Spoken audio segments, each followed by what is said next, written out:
The first was an attack upon a British naval vessel. The HMS Gaspé had been sent to Rhode Island to halt smuggling activity.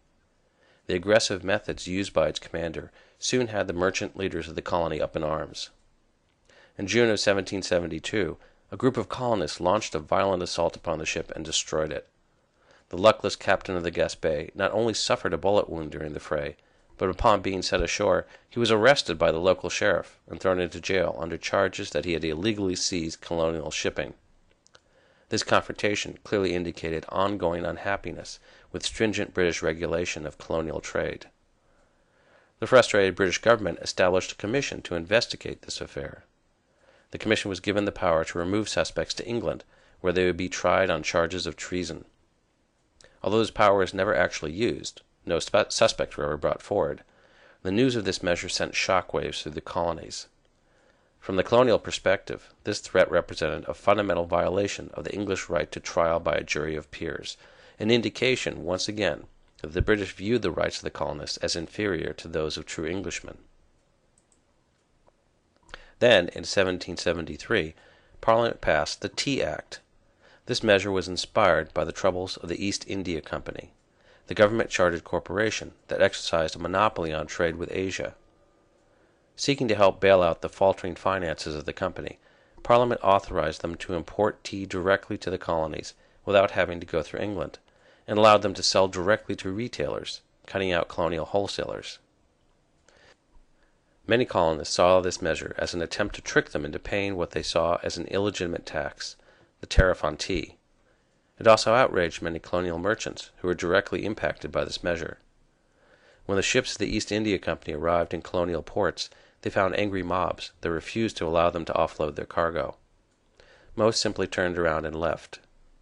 In Boston, however, the royal governor, Thomas Hutchinson, refused to allow the ships to leave, forcing a stalemate. The Sons of Liberty ended the stalemate by staging the Boston Tea Party. Disguising themselves as Native Americans, they boarded the ship and threw the tea into the harbor. Infuriated, the British government decided the time had finally come to teach Massachusetts a lesson. Parliament passed 4 acts, which they termed the Coercive Acts.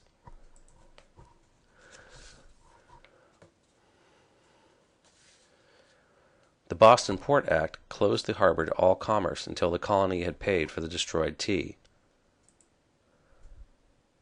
The Massachusetts Government Act changed the colony's royal charter by getting rid of the elective upper house and replacing it with a council appointed by the royal governor. It also expanded the power of the royal governor, including giving him exclusive authority to authorize town meetings. The Administration of Justice Act stipulated that any government or customs official indicted for a crime committed while performing his duties would not be tried in the colony where the crime was committed, but instead in another colony or in England itself. This was clearly a response to the trial of the British soldiers after the Boston Massacre. The Second Quartering Act, which applied to all the colonies, gave royal governors power to quarter troops in any unoccupied building. At the same time, Parliament also passed the Quebec Act, which reorganized the administration of this colony. Unlike the charters of the other British colonies, it did not provide for an elective assembly or any type of representative government. Instead, royal officials exercised unilateral control. The act also extended the jurisdiction of this new colony into the Northwest Territory, a region where other colonies had already staked their claims. Many Americans took this as an ominous indication that the royal government was preparing to discard local representative government in the colonies and replace it with direct royal rule. These measures, which the Americans referred to as the Intolerable Acts, shocked the colonies. The action which had precipitated these events, the Boston Tea Party, had been undertaken by the Sons of Liberty, not the Massachusetts government. Yet British retaliation had been indiscriminate. The closing of Boston Harbor devastated the economy of the entire region, punishing guilty and innocent alike.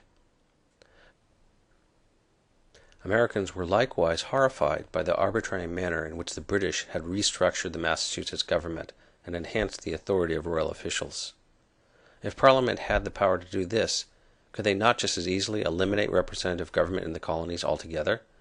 If royal officials would no longer face trial in colonial courtrooms, Would there be any check upon their actions, any limits to their authority? Determined to challenge these measures, delegates from 12 of the colonies gathered in the First Continental Congress. They drafted a petition to the king, expressing the colonial grievances. They asserted that Parliament had no right to legislate for the colonies nor tax them. They declared that keeping a standing army in the colonies was illegal. They protested that their fundamental English liberties were being violated, including the right to trial by jury and the right to peacefully protest Parliament's actions. The Congress also sought to renew economic pressure on the British government by creating the Continental Association, a broad agreement endorsed by most of the colonial legislatures to boycott English goods. The resolutions of the Continental Congress expressed a growing fear that the British intended to impose an arbitrary authority over the colonists. The philosophy of the Country Party in England played a key role in shaping colonial perceptions of these events. For generations, politics in England had been defined by the struggle between the court, which represented the absolutist authority of the king, and the country, which emphasized the importance of representative government and the power of Parliament. In the view of the Country Party, the concentration of power in the hands of a single individual or a group would inevitably become corrupt and tyrannical. To prevent this from happening, checks and balances were necessary. The writings of key Enlightenment thinkers, such as John Locke and Montesquieu, reinforced these arguments. For the colonists, the authority of their own assemblies was a fundamental counterbalance to the power of Parliament and the king. Traditional rights, such as trial by jury, also played a key role in checking the tendency of governments to become corrupt and arbitrary. From the American perspective, British actions were stripping away these checks and balances. Colonial assemblies were being weakened, protests silenced, and basic English liberties subverted.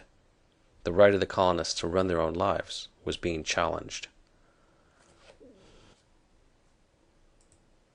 Colonial protests fell upon deaf ears. Determined to quell the budding insurrection in Massachusetts, the British government appointed a military officer as the new governor. When he learned that the citizens of Massachusetts had begun to stockpile arms and ammunition, Governor Gage took forceful action.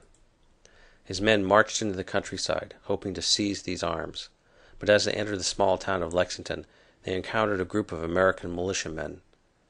Faced with overwhelming odds, the militia began to disperse. But someone, no one knows who, fired a shot, and the British troops opened up on the colonials. The war had begun.